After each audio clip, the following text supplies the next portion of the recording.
That's right, guys. I just secured a $3 a mile load. And it's not just going down the street, it's going 730 miles. So if I was searching the web, you know, I was new to Hotshot or in the Hotshot industry, I want to know, how are other people out there getting $3 a mile loads? Well, in this video, I'm going to show you how it came to be that I got the load and a little bit more about the details. So stay tuned, guys.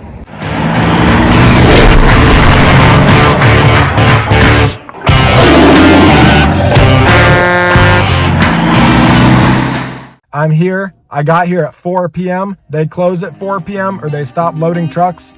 I've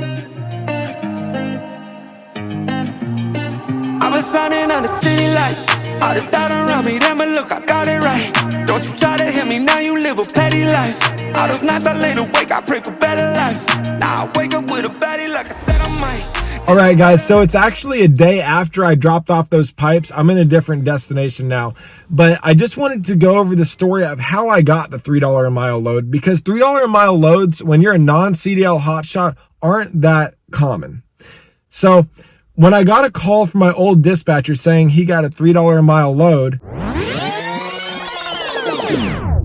I just wanted to emphasize that I do have an old dispatcher from the company I leased under when I first started Hotshot.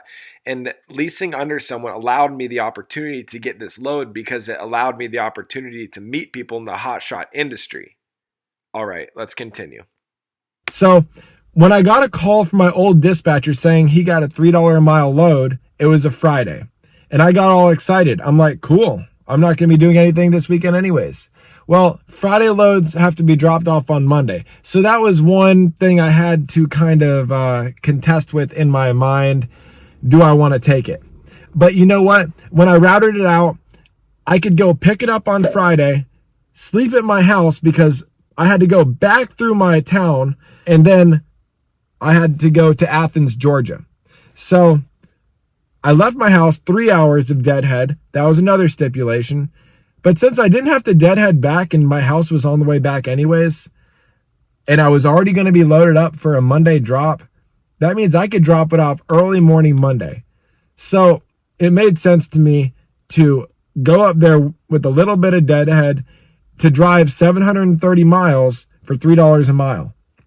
Okay, so you want to see how worth it actually was in terms of dollars. So I'm going to give you my Excel spreadsheet right here. You can pause the video if you'd like. I'm not going to explain it all, but we're talking about the line with the black background and the red lettering. The only thing that you can't see on here is under rate per mile in the center of the screen. It says $2.70. When I said it was $3, well, it was $3, but I had to give 10% to my dispatcher that gave me the load, which brought it down to $2.70. So how much money did I make on this trip? You're going to take the miles that I drove, 731 miles, plus my deadhead, 238 miles, to get a grand total of 969 miles total that I drove. My cost per mile is $1. That may vary depending on who you are.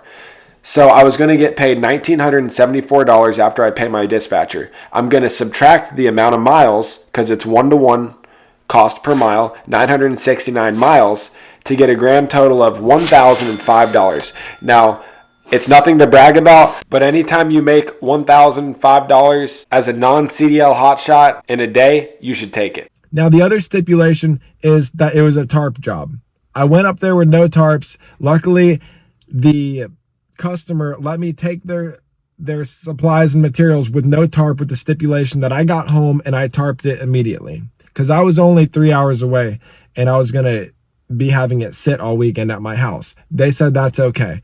I went home, I tarped it late night, did my best I could, and then the next day I actually re-tarped it because I couldn't see what I was doing. I will have to secure it better tomorrow because I don't know these tarps. I just opened them. I don't even know what size they are. They look a little bit small. I might have them the wrong way, and I can't see. I can't see. There's a lot of bugs. I'm gonna hit my knee on my trailer hitch. My footing could go bad, so I'm gonna wait till tomorrow to secure it better. All right, guys, that was a little bit more difficult than I thought. You know, just tarping it. I got the right tarp finally.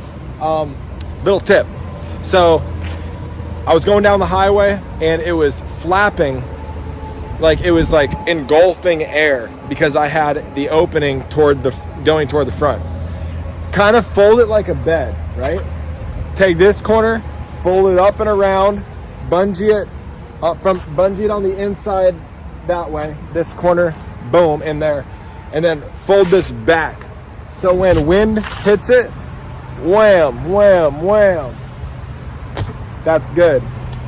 You know, secure the back, and I'll take you around to the other side. This tarp just isn't big enough, man. It looks like shit. I am not the best at tarping. I'll get better, and when I learn any tips and tricks, I'll send them your way.